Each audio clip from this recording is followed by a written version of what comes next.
Fala galera, tudo certo? Voltamos no canal para trazer as últimas informações de Grêmio e Internacional.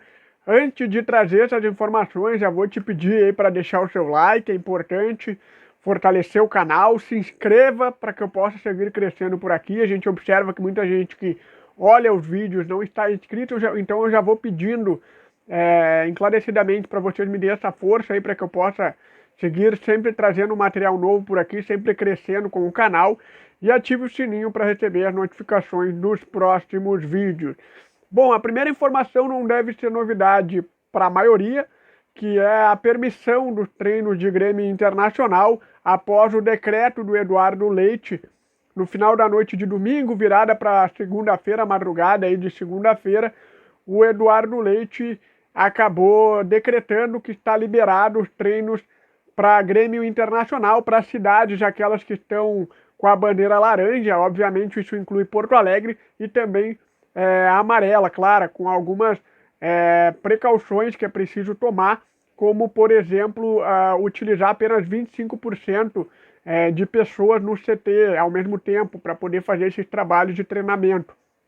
Então, houve essa liberação, houve o Eduardo Leite voltando atrás, porque no sábado, numa live, até na pergunta do Eduardo Moura, do Globoesporte.com, ele tinha dito, naquele momento, que estava suspenso os treinamentos, não poderia ter treinamentos em cidades que tivessem na cor laranja, a bandeira na cor laranja, o que incluía Porto Alegre, mas houve uma pressão muito grande nos bastidores, e aí há alguma informação que eu apurei após esse decreto, houve uma pressão nos bastidores de Grêmio e de Internacional, e o resultado foi esse: o Eduardo Leite voltou atrás e liberou esses treinamentos aí, mesmo com todas as precauções que é preciso tomar, como essa de apenas utilizar 25% da capacidade nos CTs, tanto o Luiz Carvalho do Grêmio como o CT Parque Gigante. Então os clubes voltaram a treinar, na verdade não pararam, né?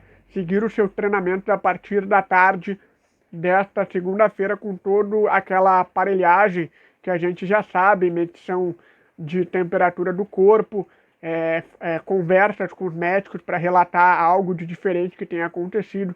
Então toda aquela parafernália para que os jogadores possam treinar normalmente. A partir disso é óbvio que a gente começa a imaginar que de repente o gauchão possa voltar. Em maio já é bem claro que não volta, mas aí começa um burburinho, porque é uma pressão, querendo ou não, se a volta do treinamento, de repente a partir de junho, o Campeonato Gaúcho possa voltar. Vamos ver agora como é que vai desenrolar tudo isso, como é que vai se enrolar, desenrolar principalmente a partir dessa reunião que a federação tem com os presidentes dos clubes aí nesta terça-feira. O importante nesse decreto é de que, além de Porto Alegre, que estava na cor laranja, a bandeira, tem outras cidades de outros clubes da série do Gauchão, da primeira divisão, que poderão retornar aos treinos. Então isso é uma novidade, porque além dos clubes de Porto Alegre, os clubes do interior ainda não estavam treinando normalmente. Então, a partir desse decreto, libera outras cidades. A única cidade que estava em amarelo e que, pelo menos inicialmente, poderia voltar aos treinos seria Ijuí. Agora, com esse decreto, outras cidades também englobam e podem retornar aos treinamentos. O segundo assunto foi divulgado pelo Rodrigo Oliveira nesta segunda-feira sobre o Vitório Pífero e o Pedro Afatato. Vitório Pífero, ex-presidente do Internacional no biênio 2015-2016, Pedro Afatato, ex-vice de finanças neste mesmo biênio. Eles foram excluídos do quadro social do Internacional em 2019, numa sessão que teve no Conselho Deliberativo, e agora eles estão entrando com recurso. Foi marcado para o dia 21 de maio, na próxima semana, uma sessão para debater esse assunto, para debater esse recurso do Vitório Pífero e do Pedro Afatato. Eles querem voltar ao quadro social do Internacional. O Conselho Deliberativo vai ter essa sessão e no dia seguinte, dia 22, terá uma votação envolvendo os conselheiros do Internacional para decidir aí se vão acatar esse recurso do Vitório Pífero e do Pedro Afatato ou não, e aí eles vão seguir excluídos do quadro social do Internacional.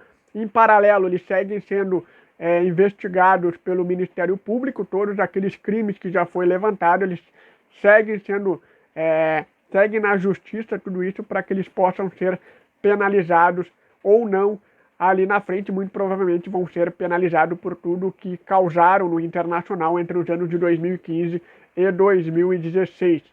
O terceiro assunto é sobre o Ferreirinha. Eu trouxe um vídeo aqui na última semana sobre o Ferreirinha e a entrevista que o empresário dele, o Pablo Bueno, deu para o Leonardo Meneghetti, jornalista da Bandeirante, de que ele via com bons olhos, por exemplo, uma mudança de área do Grêmio para o Internacional. Seria um grande clube e o Ferreirinha busca grandes clubes e o Internacional seria uma opção espetacular, segundo o empresário Pablo Bueno.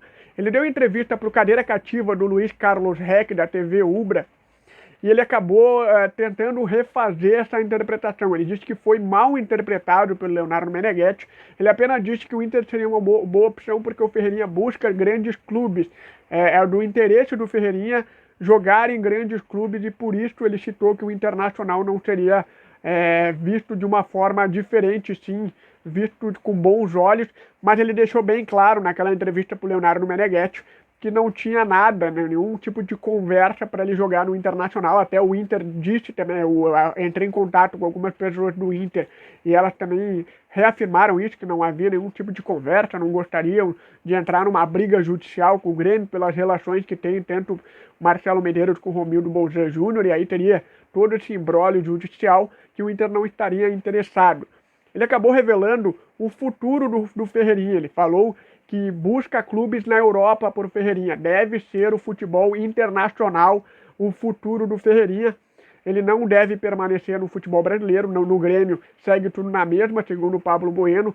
Não houve nenhum tipo de conversa, nenhum debate entre as partes. Então segue na mesma, ele segue na justiça, perdeu a primeira instância aí, segue recorrendo para tentar se desvencilhar do Grêmio, terminar com esse contrato, rescindir o seu contrato com o Tricolor para partir para um novo desafio, segundo o Pablo Bueno, deve ser no futebol internacional, deve ser na Europa. Eu até tenho informação, por exemplo, de que o Shakhtar Donetsk procurou o Pablo Bueno, lembrando que o Pablo Bueno é o empresário do TT, que está no Shakhtar Donetsk.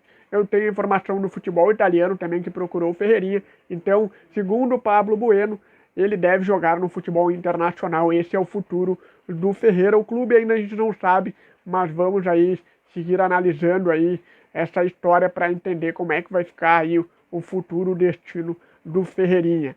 Então, galera, essas são as últimas informações. Espero que vocês tenham gostado do vídeo. Deixe o seu like, eu já falei. Se inscreva no canal, ative o sininho para receber as notificações. E para quem quiser me seguir nas redes sociais, @repórtermelo, com 2 L's no Twitter, no Instagram, e no Twitter é @smelo, com 2 L's, Lucas. Tá bom, galera? Grande abraço. Até mais.